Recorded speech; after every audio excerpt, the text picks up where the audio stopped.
What? My dog just staring daggers at me. Anyway, aye.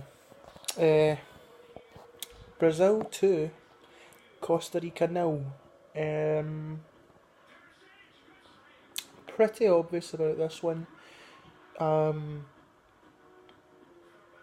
the first half of the game was genuinely a tale of two halves. Brazil dominating possession in the first half, but Costa Rica had been getting the better chances. Really, and then I believe in the second half, Brazil started trying to create more chances through the likes of Neymar, Gabriel Jesus, but obviously they couldn't put the shots away. Really, not a lot really happened because it was very not like I said not. Sorry, I'll start one again. Not a lot happened really, in the first half apart from Brazil doing well possession wise, but chance wise, obviously Costa Rica was a better team. Chance wise, not a lot really happened because it's basically it's the same as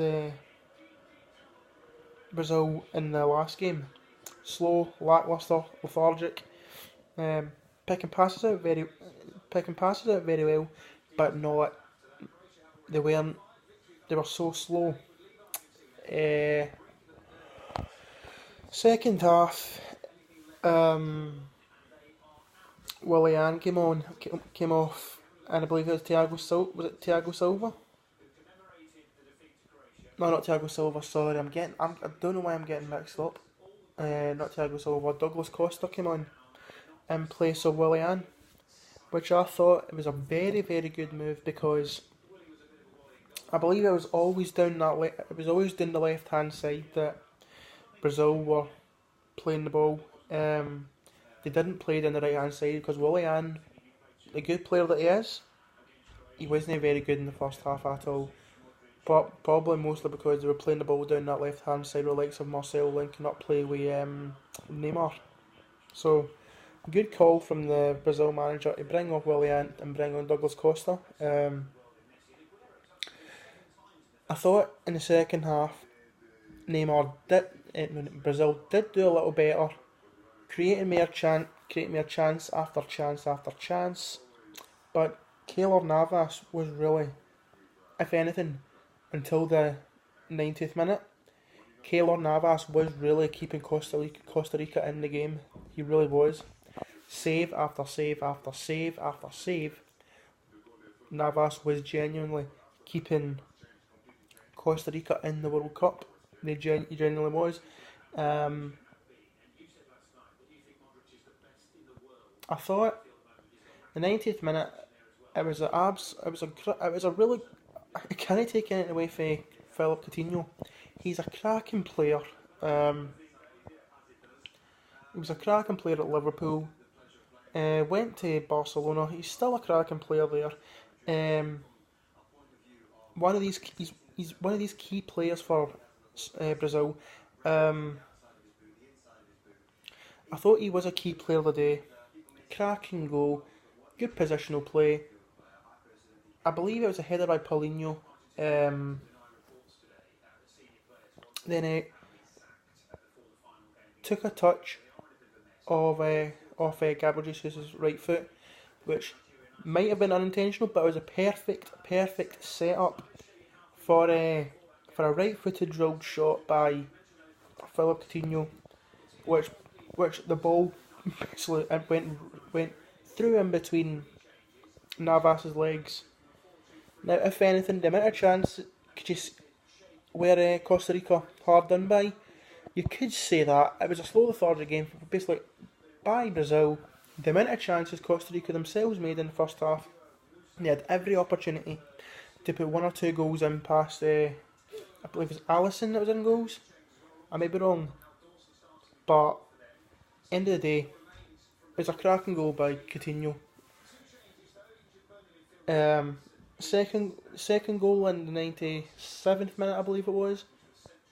It was a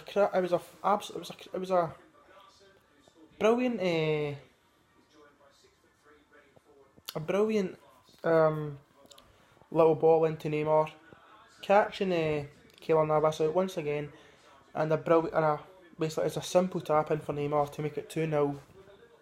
For me, the game was pretty much put away when it was 1-0 in the 90th minute. It was put away. I'll be honest with you. The problem with me with Brazil is they're playing for fouls, especially Neymar. He's just playing for foul after foul after foul after foul after foul. I'm not going to lie to you, the amount of diving he done today, I'm surprised he was on the pitch, especially at that penalty call, which I'm going to say, well done to the referee for going to VAR and basically calling the penalty off. That was some decision he made, absolutely perfect, so brave, and it's not often I give referees a credit, they give the referees credit, but the referee today, despite some iffy decisions, that call to cancel the penalty, it was absolutely superb. But like I'm saying, Brazil play for fouls. That's why they're playing slow, as if they do what the hell they want. They are playing for fouls. They really are, especially Neymar. And at the end, him greeting, that's crocodile. It's a mixture of relief and crocodile tears because things aren't going his way. There's times I just wish Neymar would get a fucking grip of himself. I really do wish he would get a grip and play the game bloody properly. He's a talented player. He's a cracking player. He's got brilliant skills. I'm not taking that away from him. I just wish he would play the bloody game properly. Once again, as I've said, just like previously, I know even though it was a win, I understand it was a win, but for me, it didn't impress me. For me, that 2-0 win was unconvincing. I can't stand unconvincing wins. But you know what? A win's a win. Let's take it. But the way Brazil are playing, I'm just going to end this off here. The way Brazil are playing, I can't see them getting far, from honest with you. The way they're playing, so lethargic, lacklustre. It wouldn't surprise me if they go into the knockout stages and maybe even made an early exit, either in the last 16 or in the World Cup quarterfinals.